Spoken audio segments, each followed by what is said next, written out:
بسم اللہ الرحمن الرحیم۔ آج کا جو ہمارا سبق ہے وہ عبادات کے متعلق ہے۔ کس کے متعلق ہے؟ عبادت کا مطلب ہوتا ہے کہ اللہ کے حکم پر زندگی گزارنا، اللہ کے حکم پر۔ تو عبادت میں سے ہم آج جس چیز کے متعلق پڑھیں گے وہ ہے اذان۔ کیا ہے؟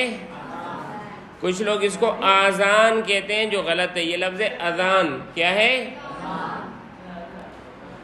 اس سبق میں ہمیں 5 چیزوں کا پتہ چلے گا۔ نمبر 1، اذان کیا ہے؟ اذان یا اذان کسے کہتے ہیں؟ دوسرا، اذان کے کلمات کیا ہیں؟ کن الفاظ سے اذان ہوتی ہے؟ اسلام میں اس کی اہمیت کیا ہے؟ تیسرے نمبر پر ہم یہ پڑھیں گے۔ چوتھے نمبر پر کہ اذان میں ہم سے کیا مطلوب ہے، ہمیں کیا کہا جاتا ہے، ہمیں کیا درس دیا جاتا ہے، یہ اذان کیوں ہوتی ہے، کس لیے یہ اذان ہوتی ہے، ہمیں اس سے کیا درس ملتا ہے۔ ٹھیک ہے؟ اور آخری جو چیز ہے کہ اذان دینے والے کی قدر و قیمت کیا ہے، اذان دینے والے کی اس کا مقام کیا ہے، اس کی عزت کتنی ہونی چاہیے۔ سمجھ آ رہی ہے؟ سب سے پہلے میں آپ کو بتاؤں کہ اذان کسے کہتے ہیں۔ اذان کے لغوی معنی ہے بلاوا۔ کیا معنی ہے؟ یا اعلان یا اصطلاح میں اذان سے مراد وہ مخصوص کلمات ہیں جو مسلمانوں کو نماز باجماعت ادا کرنے کی غرض سے اونچی آواز میں بلند کیے جاتے ہیں۔ اونچی آواز میں ہم دن رات میں 5 مرتبہ مختلف اوقات میں یہ کلمات سنتے ہیں جو ہماری مساجد سے بلند ہوتے ہیں۔ اگر کوئی ایسی جگہ ہے وہاں پر تہجد اور قیام اللیل کا بھی ہوتا ہے اہتمام، تو وہاں پر 6 وقت کی بھی اذان دی جا سکتی ہے۔ چنانچہ مسجد نبوی میں آپ صلی اللہ علیہ وسلم کے دور میں اور حرم مکی میں یعنی مدینہ المنورہ میں اور کعبۃ اللہ میں 6 اذانیں ہوتی تھیں۔ آج بھی 6 اذانیں ہی ہوتی ہیں، آج بھی۔ چنانچہ آپ صلی اللہ علیہ وسلم کی ایک حدیث ہے جس میں آپ صلی اللہ علیہ وسلم نے فرمایا کہ اگر تم سنو کہ اذان ہو رہی ہے اور تم سحری کر رہے ہو تو سحری پوری کیے بغیر کھانے کو نہ رکھو۔ تو اس سے کئی لوگوں کو مغالطہ ہو جاتا ہے کہ شاید یہ اذان فجر کے بارے میں، حالانکہ وہ اذان فجر کے بارے میں نہیں ہے، وہ قیام اللیل یا تہجد کی اذان کے بارے میں۔ صحیح ہے؟ یہ ہو گیا اذان کسے کہتے ہیں۔ اذان کی ابتدا کب ہوئی ہے؟ آپ صلی اللہ علیہ وسلم جب مدینہ المنورہ تشریف لائے اور نماز کا حکم ہوا کہ جماعت کے ساتھ اکٹھے ہو کر تمام لوگ نماز پڑھیں، تو اب ضرور مسئلہ یہ ہے کہ بھائی کس طرح لوگوں کو اکٹھا کیا جائے، کس وقت اکٹھا ہونا ہے۔ پتہ نہیں چلتا نا، ابھی اس وقت تو گھڑیاں بھی نہیں تھیں، اب کس وقت اکٹھا ہونا ہے۔ صحیح ہے؟ تو ہر مسلمان کے لیے کہا گیا کہ بھائی آپ مسجد آ جاؤ۔ تو اب یہ مسئلہ ہوا کہ یہ اوقات کا اعلان کس طرح ہو۔ کچھ نے کہا کہ بھائی جس وقت نماز کا وقت ہو جائے تو مسجد کی چھت پر یا مینار پر یا کہیں اونچی جگہ پر ایک آدمی جا کر آگ جلا دے، آدمی وہ آگ کو دیکھے پھر آ جائے۔ اب یہ جو آگ جلانا ہے یہ مجوسیوں کے شباہت تھی کہ مجوسی بھی عبادت کے وقت آگ جلاتے تھے۔ آگ کی پوجا کرنے والے فارس میں مجوسی بہت ہے، تو اسلام نے مشابہت کو برا قرار دیا ہے، کفار سے مشابہت کو برا قرار دیا ہے، تو آگ کی تجویز رد کر دی گئی۔ بعض نے کہا کہ سینگ میں آواز لگائی جائے، سینگ۔ صحیح ہے؟ اس کو نفیری یا قرنا کہا جاتا ہے۔ صحیح ہے؟ یہودی بجاتے ہیں، ہندو بجاتے ہیں، منہ میں سینگ ڈال کر اس قسم کی آواز ہوتی ہے۔ صحیح ہے؟ تو یہود سے مشابہت تھی۔ بعض نے کہا کہ نہیں، جس طرح چرچ میں گھنٹا بجایا جاتا ہے جس کو ناقوس کہا جاتا ہے، کیا کہا جاتا ہے؟ یا گھنٹا، چرچ کا گھنٹا یا ناقوس، اس طرح مگر آپ صلی اللہ علیہ وسلم کو کوئی تجویز پیش نہیں، کیونکہ ایک عیسائیوں سے مشابہت، ایک میں یہودیوں اور ہندوؤں سے مشابہت، ایک میں آگ کے پرستش کرنے والوں سے مشابہت۔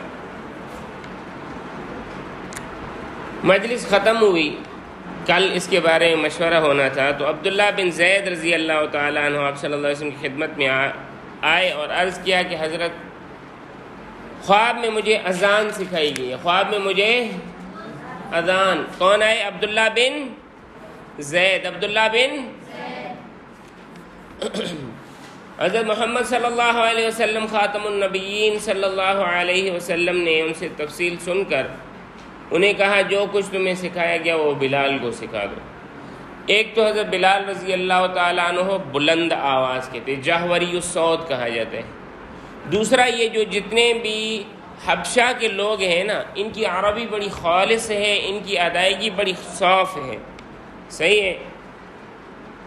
تو حضرت بلال کو وہ الفاظ سکھائے گئے، اس طرح حضرت بلال رضی اللہ تعالیٰ عنہ اسلام کے پہلے مؤذن بن گئے۔ اگر کوئی آپ سے پوچھے کہ اسلام میں سب سے پہلے اذان کس نے دی تو آپ کہیں گے حضرت زید نے۔ کس نے؟ پاگل، حضرت بلال نے۔ کس نے؟ کہہ رہا ہوں نا سب سے پہلے مؤذن وہی ہیں، پھر کہتے ہیں حضرت زید۔ اچھا، حضرت عمر بن خطاب رضی اللہ تعالیٰ عنہ نے جب حضرت بلال کو اذان دیتے ہوئے سنا تو انہوں نے آپ صلی اللہ علیہ وسلم کے پاس آ کر بتایا کہ حضرت یہی الفاظ میں نے خواب میں بھی سنے ہیں۔ اذان کے الفاظ کیا ہیں؟ اللہ اکبر، اللہ اکبر، اللہ اکبر، اللہ اکبر، 4 مرتبہ ہے، صحیح ہے، 2 کے وقفے کے ساتھ، ٹھیک ہے، پہلے 2 پھر 2۔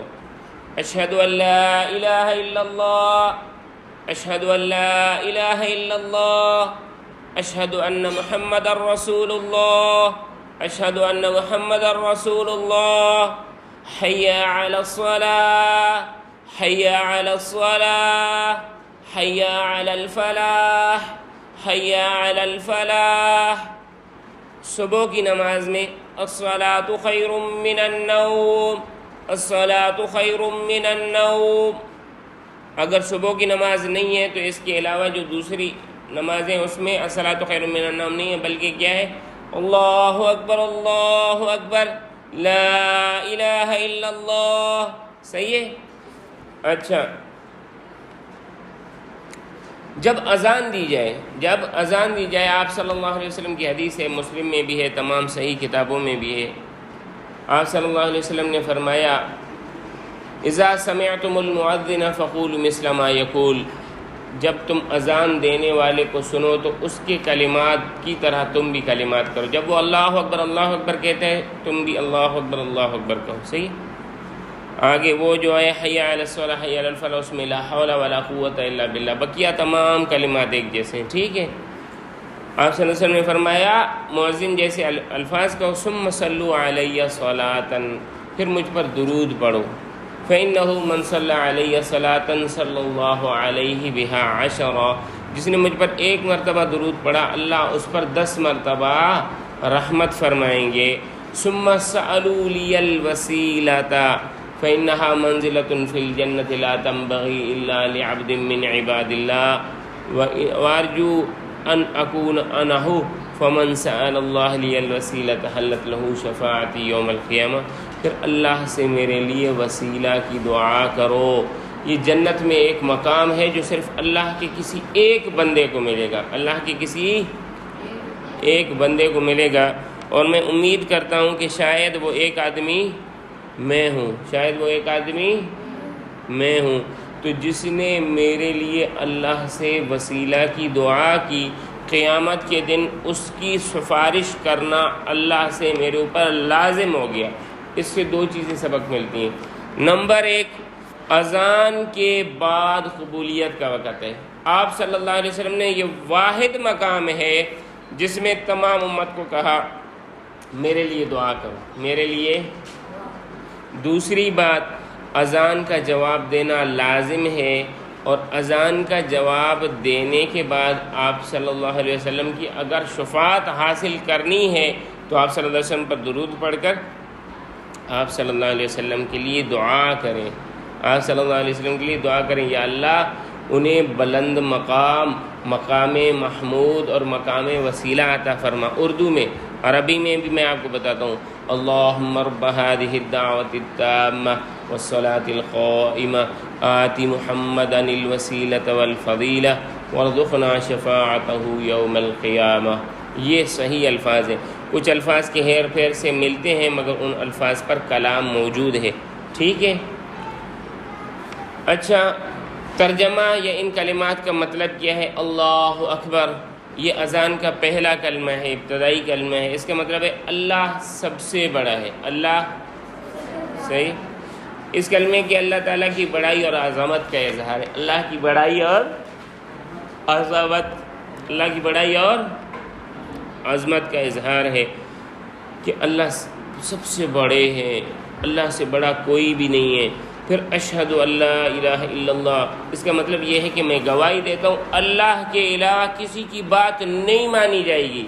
اللہ کے علاوہ کسی کی بات، الہ جس کی بات مانی جائے، کوئی ایسا نہیں جس کی بات مانی جائے اللہ کے علاوہ. سمجھ آئی؟ یہ آواز سننے والوں کو یاد دہانی کراتے ہیں کہ زندگی اگر گزاری جائے تو اللہ کے احکام پر، اگر عبادت کی جائے تو اللہ کی جائے. اور میں نے ابتدا میں عرض کیا عبادت کا کیا مطلب ہے؟ اللہ کے احکام پر زندگی گزارنا.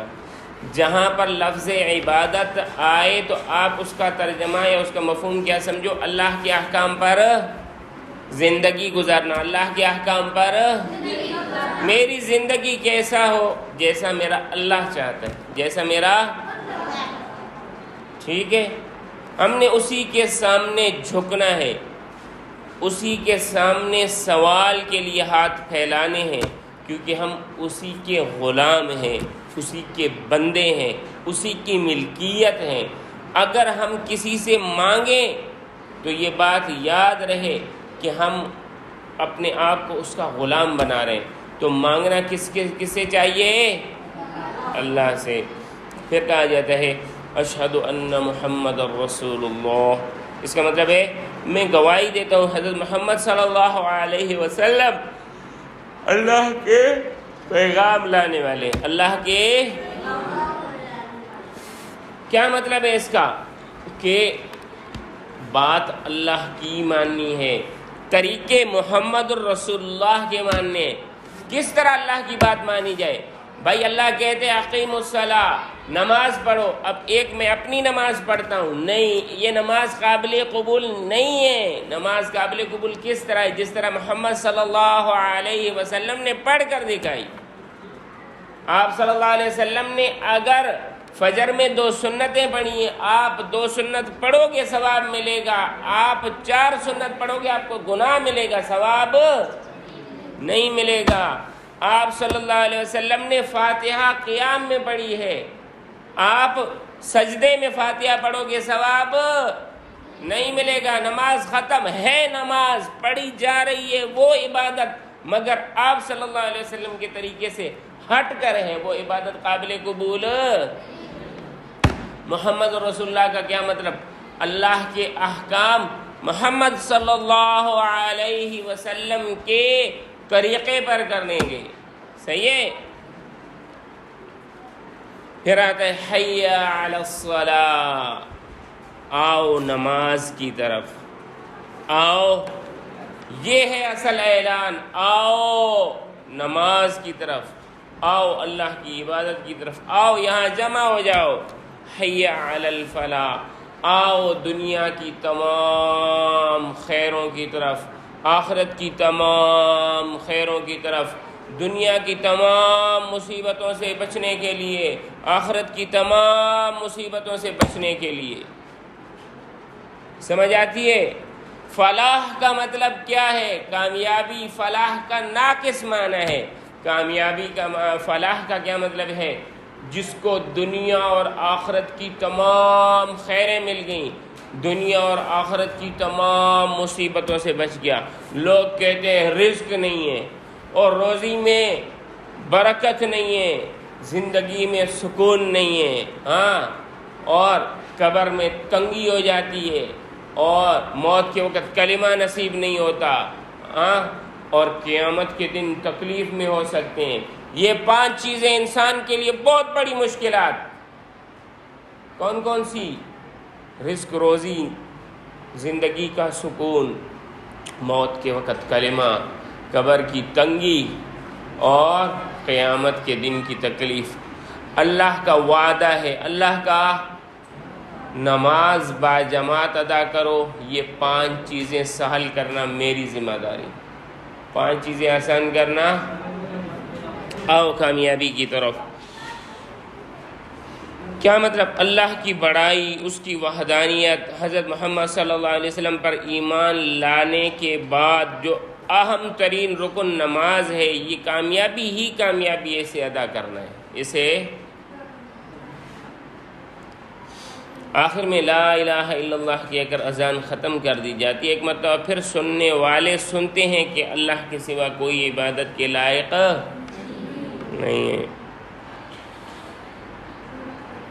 اللہ کے پیارے نبی حضرت محمد صلی اللہ علیہ وسلم نے فجر کی اذان کے متعلق فرمایا کہ فجر کی اذان کہو تو حی علی الصلاۃ، حی علی الفلاح کے بعد الصلاۃ خیر من النوم بھی کہو۔ صاحب کتاب نے اس چیز کو لایا ہے، میری نظر میں یہ جملہ نہیں گزرا، البتہ اتنا ہے کہ احادیث میں آتا ہے کہ حضرت بلال رضی اللہ تعالی عنہ اس کو کہا کرتے تھے فجر کی نماز میں، اور آپ صلی اللہ علیہ وسلم نے منع نہیں فرمایا۔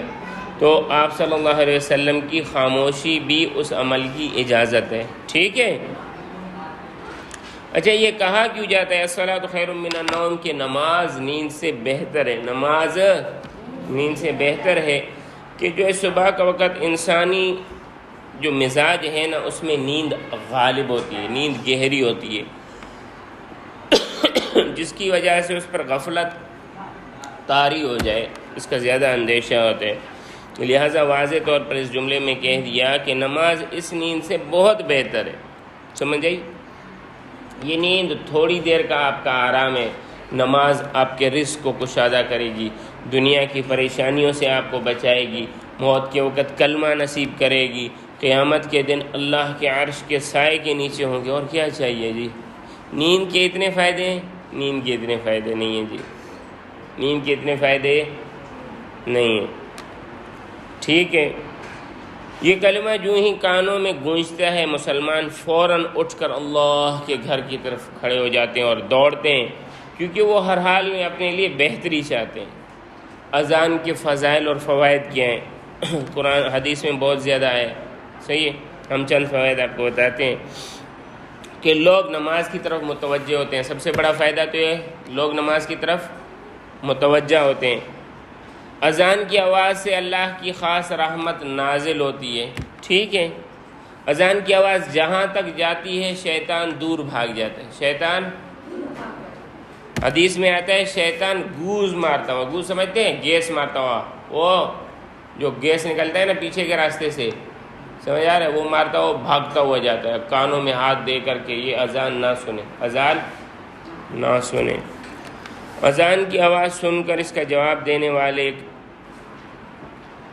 کے لیے آپ صلی اللہ علیہ وسلم نے کیا فرمایا کہ میں اس کی شفاعت کروں گا۔ مؤذن پر اللہ کی رحمت نازل ہوتی ہے اور اللہ تعالیٰ اس کی عزت افزائی فرماتے ہیں، صحیح ہے؟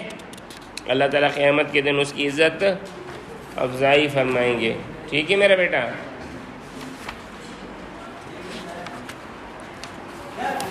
اب مؤذن کا مقام کیا ہے؟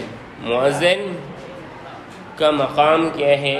مؤذن ہر آدمی نہیں ہو سکتا۔ آپ صلی اللہ علیہ وسلم نے فرمایا کہ اذان اور نماز آپ لوگوں میں سے وہ پڑھائے جو آپ لوگوں میں سے زیادہ علم والا ہو، زیادہ، جس کو اذان نہیں دینے آتی وہ اذان نہ دے۔ اور آپ صلی اللہ علیہ وسلم نے فرمایا کہ اذان دینے والے کی گردن قیامت کے دن سب سے لمبی ہوگی، سب سے لمبی ہوگی، اور اللہ تعالیٰ اسے عزت سے نوازیں گے۔ تو بھائی اذان کوشش کیا کریں کہ اذان دیا کریں، صحیح ہے؟ اذان سیکھیں، درست سیکھنے کی کوشش کریں۔ آپ کے موبائلوں میں اذان ہوگی، اس کو سنیں، اس جیسے الفاظ ادا کرنے کی کوشش کریں، مدرسے میں جائیں، استادوں کو کہیں ہمیں اذان سکھائی جائے، اذان دیں، اذان کے کلمات جہاں تک جاتے ہیں قیامت کے دن وہ تمام زمین اس کے اعمال نامے میں ڈالی جائے گی، تمام زمین نیچے تک اٹھا کر اس کے اعمال نامے میں ڈالی جائے گی کہ یہ بھی تیری نیکی ہیں، سمجھ آئی؟ تمام پتھر درخت وغیرہ سب اس کے اعمال کی گواہی دیں گے کہ یا اللہ اس نے اذان دی ہے۔ صحیح ہے؟ اللہ تعالی ہمیں عمل کرنے کی توفیق عطا فرمائے۔